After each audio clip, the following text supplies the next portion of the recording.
नमस्कार दोस्तों, स्वागत है विद्यार्थी 2.0 में। तो आज की इस वीडियो में हम लोग स्पीडी का जीएस का एक लीनियर क्वेश्चन को लेकर आ चुके हैं। यह सामान्य विज्ञान का जनरल साइंस का पार्ट 1 जो है स्पीडी का रैपिड फास्ट रिवीजन इस वीडियो में हम लोग करने वाले हैं, जिससे कि आप लोग को किसी भी एग्जाम में बहुत ही आसानी से जीएस का क्वेश्चन सॉल्व हो सके। इसलिए जो है वन लीनियर क्वेश्चन सबसे पहले हम लोग बायोलॉजी से इसमें शुरुआत करने वाले हैं। देखिए पहला क्वेश्चन है करे कि जीव तथा जंतु विज्ञान का जनक अरस्तु। जीव तथा जंतु विज्ञान के जनक कौन है? तो अरस्तु है। 2 नंबर, जीव विज्ञान शब्द का प्रयोग सर्वप्रथम किसने किया? जीव विज्ञान शब्द का सर्वप्रथम किसने किया? तो लैमार्क जो है फ्रांस के रहने वाले थे, ट्रेविलियंस जो है जर्मनी के रहने वाले थे। नेक्स्ट है करे जैव विकास को सर्वप्रथम समझाया। जैव विकास को सर्वप्रथम किसने समझाया? तो लैमार्क ने समझाया। नेक्स्ट क्वेश्चन करे चिकित्सा शास्त्र के जनक कौन है? तो हिप्पोक्रेटस है। चिकित्सा शास्त्र के जनक कौन है? तो हिप्पोक्रेटस। नेक्स्ट है वनस्पति विज्ञान का जनक। वनस्पति विज्ञान के जनक कौन है? तो थियोफ्रेटस इज आपका राइट आंसर हो जाएगा। थियोफ्रेटस जो है वनस्पति विज्ञान का जनक है। नेक्स्ट है करके रसायन विज्ञान का जनक कौन है? तो लेबोजियर है। रसायन विज्ञान का जनक कौन है? तो लेबोजियर है। नेक्स्ट है करे कि मानव का विकास इतिहास परंपराओं से संबंधित विकास कहलाता है। मानव का विकास इतिहास परंपराओं से संबंधित विषय क्या कहलाता है? तो उसको हम लोग एंथ्रोपोलॉजी कहते हैं। नेक्स्ट है करे कि गैसों के विसरण के नियम का प्रतिपादक किसने किया? गैसों के विसरण के नियम का प्रतिपादक कौन है? तो ग्राहम है। गैसों के विसरण के नियम का प्रतिपादक कौन है? तो ग्राहम है। नेक्स्ट है 9 नंबर है इसमें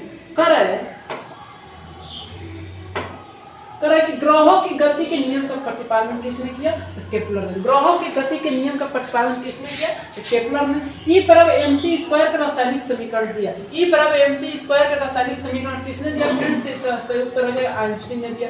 नेक्स्ट है करे कि जड़त्व के नियम की खोज की।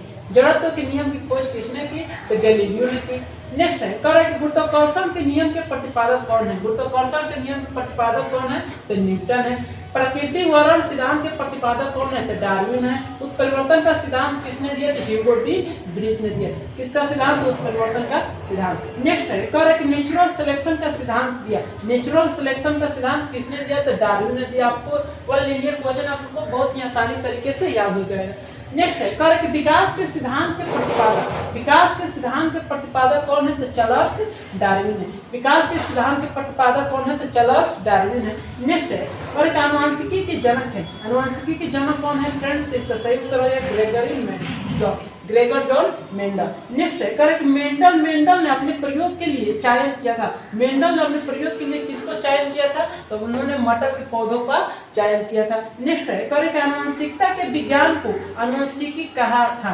किसने जो है आनुवंशिकता के विज्ञान को आनुवंशिकी कहा था? तो किसने कहा था? तो डब्ल्यू वाटसन ने कहा था। नेक्स्ट कह रहा है कि आनुवंशिकी उत्परिवर्तन होता है। आनुवंशिकी जो उत्परिवर्तन होता है तो किससे उत्परिवर्तन होता है? तो क्रोमोसोम से होता है। नेक्स्ट आगे की ओर बढ़ते हैं। तब आगे है करा कि सर्वप्रथम जिन शब्द का प्रयोग जो है सर्वप्रथम जिन शब्द का प्रयोग किसने किया? तो जोहान्सन ने किया। सर्वप्रथम जिन शब्द का प्रयोग किसने किया? तो जोहान्सन ने किया।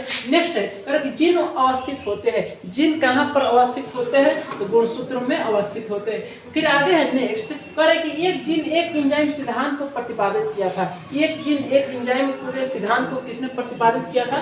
तो बीडल है टाइटम ने। करे क्या है खून का रंग लाल है। खून का रंग जो लाल क्यों होता है? तो हीमोग्लोबिन के कारण होता है। नेक्स्ट है हीमोग्लोबिन में पाए जाने वाला तत्व। हीमोग्लोबिन में पाए जाने वाला तत्व कौन सा है फ्रेंड? तो लोहा है।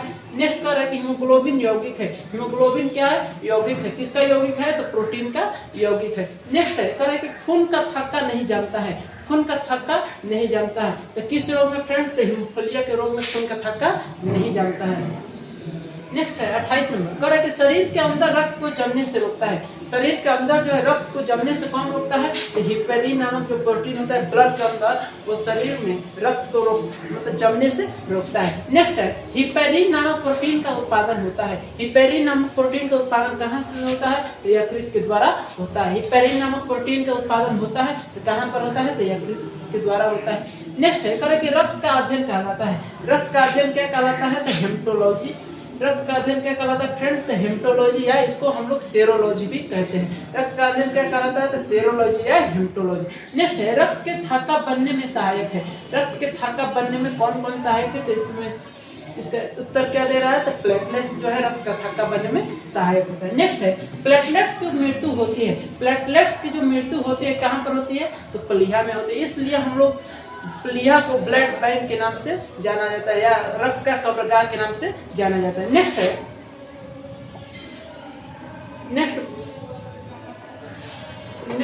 क्या कर रहा है? देखिए कह रहा है कि रक्त थाका जमने में सहायक विटामिन कौन सा है? तो विटामिन के। रक्त थाका जमने में कौन सा विटामिन सहायक होता है? तो विटामिन के जो है रक्त थाका जमने में सहायक होता है। आगे है प्लाज्मा में जल का प्रतिशत होता है। प्लाज्मा में जल का प्रतिशत कितना परसेंट जल होता है? तो 90% जल होता है। रक्त का कितना परसेंट भाग जो है प्लाज्मा होता है? तो 55% भाग जो है रक्त का प्लाज्मा होता है। नेक्स्ट है अरे पदार्थ की चतुर्थ अवस्था का नाम क्या है? तो प्लाज्मा है। रक्त में पाई जाने वाली धातु कौन है? रक्त में पाई जाने वाली धातु आपसे पूछा जाएगा, इसका सही उत्तर हो जाएगा लोहा। नेक्स्ट है ब्लड बैंक कहलाता है। ब्लड बैंक क्या कहलाता है? तो प्लीहा यानी स्प्लीन को हम लोग ब्लड बैंक कहा जाता है। नेक्स्ट है कि आरबीसी का कब्रगाह है यानी आरबीसी का ग्रेवयार्ड कौन है? शमशान कौन है? तो प्लीहा है। नेक्स्ट कि ब्लड बैंक में रक्त को सुरक्षित रखा जाता है। ब्लड बैंक में रक्त को सुरक्षित रखा जाता है तो इसका सही उत्तर क्या है? 40 डिग्री फ़ारेनहाइट पर ब्लड बैंक में ब्लड को सुरक्षित रखा जाता है।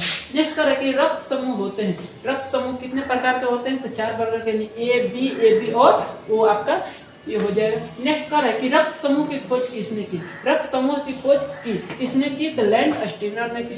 नेक्स्ट है सर्वदाता रक्त समूह है। सर्वदाता रक्त समूह कौन है? तो वो जो रक्त समूह है ब्लड ग्रुप है वो क्या है? सर्वदाता यानी सभी को ब्लड दे सकता है। और है आगे सर्वग्राही रक्त समूह यानी कौन जो है सबसे ब्लड ले सकता है?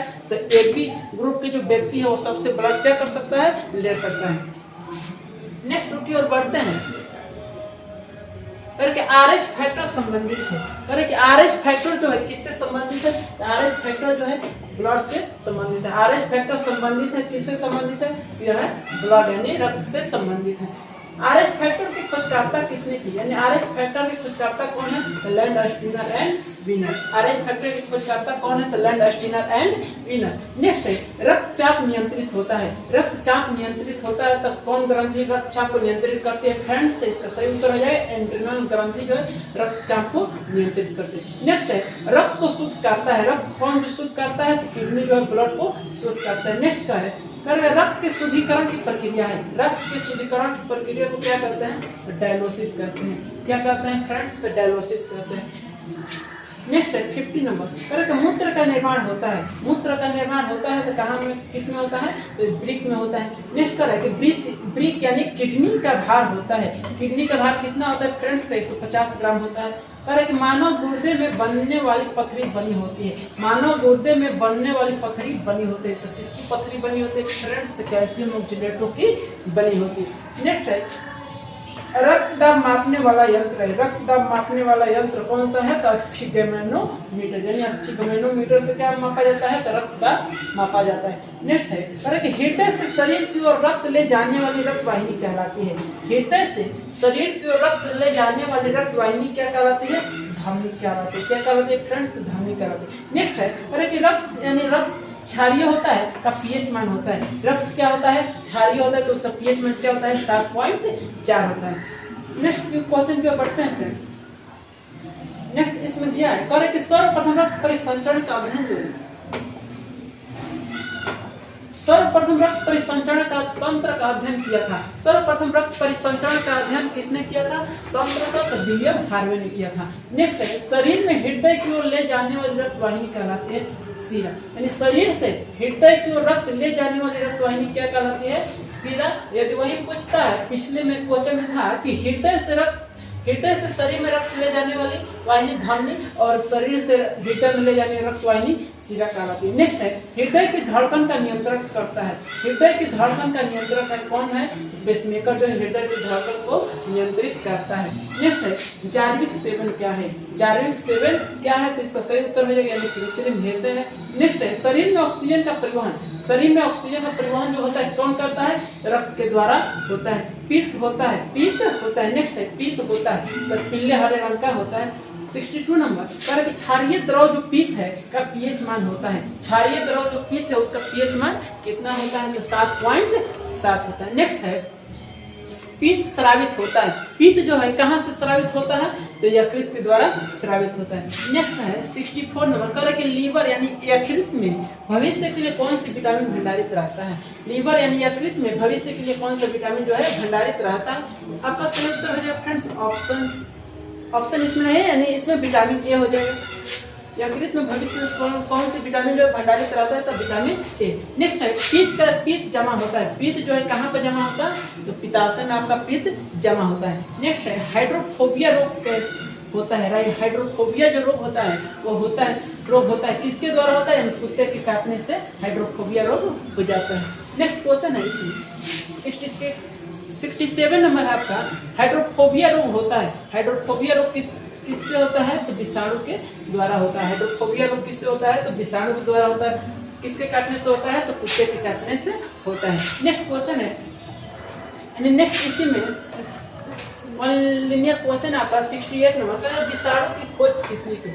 विषाणु की जो खोज है विषाणु की खोज किसने की थी? इवानोवास्की सायने ने की। विषाणु की खोज किसने की थी? इवानोवास्की सायने ने की। नेक्स्ट है विषाणु का अध्ययन। विषाणु का अध्ययन आपको क्या कहलाता है फ्रेंड्स? तो वायरोलॉजी। विषाणु का अध्ययन क्या कहलाता है? तो वायरोलॉजी। रानीखेत बीमारी फैलती है। रानीखेत बीमारी फैलती है किसके द्वारा? तो वायरस के द्वारा बीमारी फैलती है। और क्वेश्चन पूछे कि रानीखेत जो बीमारी है किसमें होता है? ये सबसे अधिक मुर्गियों में होता है। नेक्स्ट है जंतुओं में होने वाले फुट एंड माउथ रोग होता है तो किसके कारण होता है? तो विषाणु के कारण होता है। जंतुओं में होने वाले फुट एंड माउथ रोग जो है विषाणु के कारण होता है। नेक्स्ट है कौकों का अध्ययन कहलाता है। कौकों का अध्ययन क्या कहलाता है फ्रेंड्स? तो माइक्रोलॉजी कहलाता है। शैवालों का अध्ययन क्या कहलाता है? तो फाइकोलॉजी। इसमें देखिए शैवालों का अध्ययन क्या कहलाता है? फाइकोलॉजी। इसको ट्रिक साफ स से हो गया शैवाल, फ से हो गया फाइकोलॉजी यानी साफ हो गया यानी शैवालों का अध्ययन क्या कहलाता है? फाइकोलॉजी। और कोको का अध्ययन बच गया तो उसका हो जाएगा माइकोलॉजी। नेक्स्ट है शैवालों की कोशिका भित्ति बनी होती है। शैवालों की जो कोशिका भित्ति है किससे बनी होती है? सेल्यूलोज की बनी होती है। शैवालों की कोशिका भित्ति किससे बनी होती है? तो सेल्यूलोज से बनी होती है। नेक्स्ट है जीवाणु की खोज किसने की? जीवाणु की खोज किसने की? ल्यूवेन हॉक ने। जीवाणु की खोज किसने की? ल्यूवेन हॉक ने की। नेक्स्ट है ध्वनि का वेग सर्वाधिक होता है। ध्वनि का वेग जो है किसमें सबसे अधिक होता है? ठोस द्रव गैस किसमें होता है? तो इसका सही उत्तर हो जाएगा ऑप्शन नहीं यानी ठोस में इसका सबसे अधिक होता है ध्वनि का गति। नेक्स्ट है ध्वनि की चाल होती है। ध्वनि की चाल किसमें होती है? तो 760 मील प्रति घंटा। ध्वनि की चाल कितनी होती है? तो 760 मील प्रति घंटा होते हैं। नेक्स्ट है ताप बढ़ने से ध्वनि की चाल। ताप बढ़ने से ध्वनि की चाल पर क्या प्रभाव पड़ता है? तो वो क्या होता है? बढ़ती। ताप बढ़ने से ध्वनि की चाल क्या होता है? इंक्रीज होता है यानी ऊपर की तरफ बढ़ता है यानी स्पीड में चलता है। नेक्स्ट क्वेश्चन है गैसों का मिश्रण क्या है? गैसों का मिश्रण वायु जो है गैसों का मिश्रण। वायु जो है गैसों का मिश्रण। नेक्स्ट आगे बढ़ते हैं फ्रेंड्स। आगे 80 नंबर वायु उदाहरण। वायु जो है किसका उदाहरण है? कह रहे कि वायु जो है किसका उदाहरण है? तो किसका उदाहरण है फ्रेंड्स? तो गैस का गैसों में विलयन का उदाहरण है।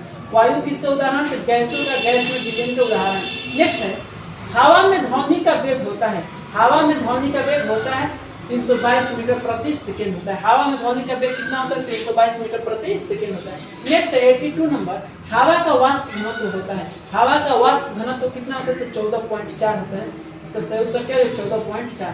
नेक्स्ट है एक प्रकाश वर्ष बराबर होता है। एक प्रकाश वर्ष किसके बराबर होता है फ्रेंड्स? तो ये हो जाएगा 9.46 10 के पावर यहाँ पर 2 हो जाएगा किलोमीटर या 9.46 × 10 के पावर -15 मीटर हो जाएगा। अब नेक्स्ट की ओर बढ़ते हैं 84 नंबर दूरी मापने की सबसे बड़ी इकाई क्या है? दूरी मापने की सबसे बड़ी इकाई क्या है? तो पारसेक है। नेक्स्ट है जोड़ों के रूपांतरण है। जोड़ों के रूपांतरण कौन है? तो मूली और गाजर जो है जोड़ों के रूपांतरण है। नेक्स्ट है तने के रूपांतरण है। तने के रूपांतरण कौन कौन है? तो आलू और प्याज। तने के रूपांतरण कौन कौन है? तो आलू और प्याज तने का रूपांतरण है। नेक्स्ट है पिट्यूटरी ग्रंथि जो है पाई जाती है। पिट्यूटरी ग्रंथि किसमें पाई जाती है? तो मस्तिष्क के, मानव शरीर के मस्तिष्क में पिट्यूटरी ग्रंथि पाई जाती है। यानी सभी जानवर, जितने भी जानवर उसके मस्तिष्क में पिट्यूटरी ग्रंथि पाई जाती है। नेक्स्ट है मास्टर ग्रंथि, क्या कौन सी कहलाती है? तो पिट्यूटरी ग्रंथि को मास्टर ग्रंथि कहलाता है, यानी इसको भी हम टिप्स ग्रंथि भी कह सकते हैं। नेक्स्ट है 89, शरीर की सबसे छोटी ग्रंथि कौन सी है? तो कौन सी है फ्रेंड्स? तो इसका सही उत्तर हो जाए पिट्यूटरी ग्रंथि। नेक्स्ट है दो वंशानुगत रोग कौन कौन है? तो प्राणांता एवं हीमोफीलिया जो है वंशानुगत रोग है। नेक्स्ट आगे की ओर बढ़ते हैं। कैसा लग रहा है यह वीडियो कमेंट सेक्शन में जरूर बताइएगा। चलिए आगे बढ़ते हैं फ्रेंड्स। 91 नंबर कर है कि सर्वप्रथम मनुष्य में वर्णनान का वर्णन किया। सर्वप्रथम कौन जो है मनुष्य में वर्णनान यानी वर्णनता जो रोग है आंख से रिलेटेड या संबंधित है, किसने किया? वर्णन किसने किया? तो हेरनर ने कब किया था? 1876 ईस्वी में किया था।